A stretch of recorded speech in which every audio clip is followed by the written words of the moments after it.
And Ibn Muru'a would remind us of a phenomenal story belonging to another non-Muslim. ሌላ ሙስሊም ያልሆነ ሰው የፈጸመውን ድንቅ ታሪክ ላስታውሳችሁ። ስለሱ ሰምታችሁ ታውቃላችሁ? ከእስልምና በፊት የነበረ አንድ ባለቅኔ ነበር። ሲሞት 10 የዶር ጥጥቆችን ትቶ አልፏል። እነዚያን ጥጥቆች ከእስልምና በፊት ለነበረ ሌላ ሳሞ ለሚባል ባለቅኔ በአደራ ሰጥቷቸው ነበር። ሳሞ የተቀበረ አይሁዳዊ ሰው ነበር። ጥጥቁን በአደራ የሰጠው ሰው እባክህን ጥጥቄን ጠብቅልኝ ብሎት ነበር የሞተው። አሁን እነዚህ ጥጥቆች በአደራ እጁ ላይ ያሉ። በኋላ አልሃሪፋኒ የተባለ በባይዛንታይን ክርስቲያን ኢምፓየር ስር የሚተዳደር አረብ ንጉስ ስለ ሳሞ ንብረቶች ሰማ። ወደሱ መርቶም ያሉህን 10 የጦር ጥጥቆች ስጠኝ አለው። ይህ ታሪክ በታሪክ መጽሐፎቻችን ውስጥ ይገኛል። ሳሞም አልችልም፣ የሟች ሰው አደራ ተረክቤያለሁ አለው። ንጉሱም የሳሞን ልጅ በቁጥጥር ስር አዋለ። እነዚህን ውድ ንብረቶች ትሰጠኛለህ ወይስ ልጅህን እገድለዋለሁ አለው። እስቲ ለትንሽ ጊዜ ይህንን ምስል አስቡት። የልጆቹ ህይወት በአደጋ ላይ ነው። ወላጅ እንደመሆኑ መጠን ይህንን ስሜት ከማንም በላይ መረዳት ይችላሉ። ሳሞ ምን አለ? ለትንሽ ጊዜ ካሰበ በኋላ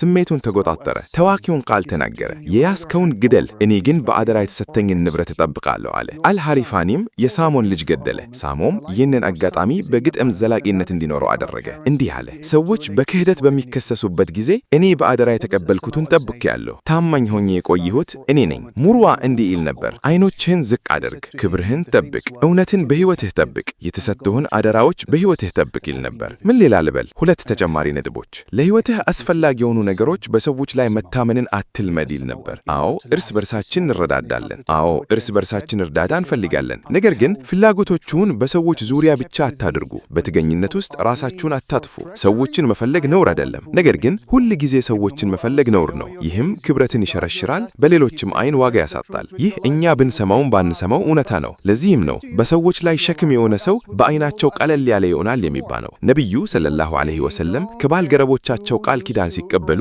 አንደኛው ሁኔታ ከማንም ምንም አይነት ድጋፍ አትጠይቁ የሚል ነበር። የተራኪው እንደተናገረው ነቢዩ ይህንን በሽኩሽክ ነበር የተናገሩት። ከዚህ ቃል ኪዳን በኋላ አንዳንድ ሰዎች ግመል ላይ ያሉ ከመጅሊሳቸው የወደቀ ነገር ማንም እንዲያነሳላቸው ሳይጠይቁ በራሳቸው ሲያነሱ በገዛ አይኔ አይቻለሁ። ምክንያቱም በራስህና በከዚያም በአላህ ላይ መታመን፣ በተቻለ መጠን በትንበትህ ውስጥ ራስን መጠበቅ ሙርዋን ስሜትን ያሳድጋል። እስከ ልጅሁን ድረስ በጣም ከምትወዳቸው ሰዎች ቢሆንም በራስህ መስራት ከቻልክ ይህ ክብረትን መጠበቅ ነው። አንድ ሰው ልጆቹን ሲጠይቃቸው ያገለግሉሃል አለው። እሱም አላህ ከነሱ ፍላጎት አብቅቶኛል፣ አልሐምዱሊላህ ነገሮችን በራሴ ማድረግ እችላለሁ አለ። እንዲሁም ለልጁ ለሐሰን እንዲህ ብሎት ነበር: ከቻልክ ማንም ሰው በአንተ ላይ በላይነት እንዳይኖረው አድርግ። በአንተና በአላህ በመሃል ማንም ሰው በላይነት እንዳይኖረው ከቻልክ ያንን ሰው ሁን። ይህንን ተረዳኸው? በሰው ልጅ ላይ ባሪያ አትሁን። አላህ የፈጠረህ ነፃ አድርጎሃል። የራሱን ነገሮች በተቻለ መጠን በራሱ ለሚሰራ ሰው ክብር አለ። በዚያ ውስጥ ክብር የሚሰጥ ነገር አለ። ለዚህም ነው የቀድሞ አረብ ባለቅኔዎች ወንድምህ ንብረቱን የምትጠብቅለት ነው፣ ነገር ግን በማቋረጥ የምትጠይቀው ከሆነ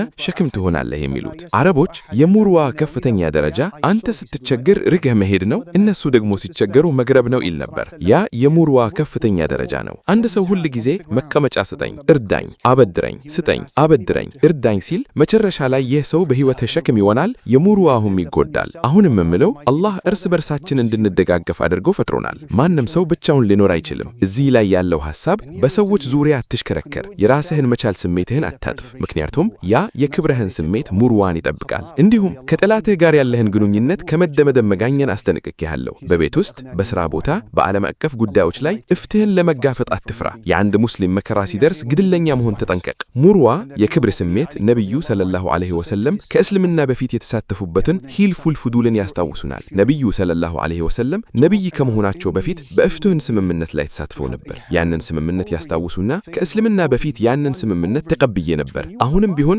የዓለምን ሀብት ቢሰጠኝ ይብቃል እንኳን አልቀይረውም ነበር። አሁን ነቢይ ሆኜም ቢሆን ለእፍትህ የሚደረግ ተመሳሳይ ስምምነት ቢጠራ በምስጥጥ ጎን እሳተፋለሁ ብለዋል። ስለዚህ ወንድሜ በሙርዋህ የእፍትህ ክኪያቱን ወደ ታሪክ፣ ወደ ዘመቻ፣ ወደ ሰደቃ ቀይረው። ከዚህ በኋላ ሴቶች አይጨቀኑም፣ ልጆች አይጎዱም፣ ረሃበኞች አይራቡም ብለህ ሰረብተ ሙርዋን በዕለታዊ ሕይወት ውስጥ ማምጣ። በዋትሳፕ ግሩፕ ውስጥ ለሚጠበከህ፣ ለታክሲ ሾፌር፣ በቤት ውስጥ፣ በሥራ ቦታ እና ብቻህን ስትሆን እንዴት እንደምትሰራ በምግብ ጠረጴዛው ዙሪያ ሙርዋን በዕለታዊ ሕይወት ውስጥ ይዘህም አምጣ። በወላጆችህ ጀምር። እነሱ ለዚህ ክብር የሚገባቸው አንደኞቹ ናቸው። በሕዝብ ፊት መልካም ሆኖ ቤት ውስጥ ግን መጥፎ መሆን በጣም ያሳፍራል። በመጨረሻም ሙሩዋን እንዴት እናገኛለን? ከሙሩዋ ባለቤቶች ጋር ተቀላቀል። በሕይወታችሁ ውስጥ ፈልጓቸው። እንዴት እንደሚያደርጉ ይመለከቱ። ከሙሩዋ ሰዎች ሕይወት ተማሩ። ያላቸውን ሕይወት ታሪክ አንቡ። የወራጅ ሚናውን አስታውሱ። ሙሩዋ ከልጅነት ጀምሮ በልጆች ውስጥ ካልተተከለ በኋላ ማግኘቱ ከባድ ነው። ወንድሞችና እህቶቼ ይህንን ክብር በሕይወታችን ውስጥ በማምጣት አላህ የሚፈልገውን የክብር ቦታ እንድናገኝ አድርገን። አላህ ይወፍቀን። Role of leadership that Allah Almighty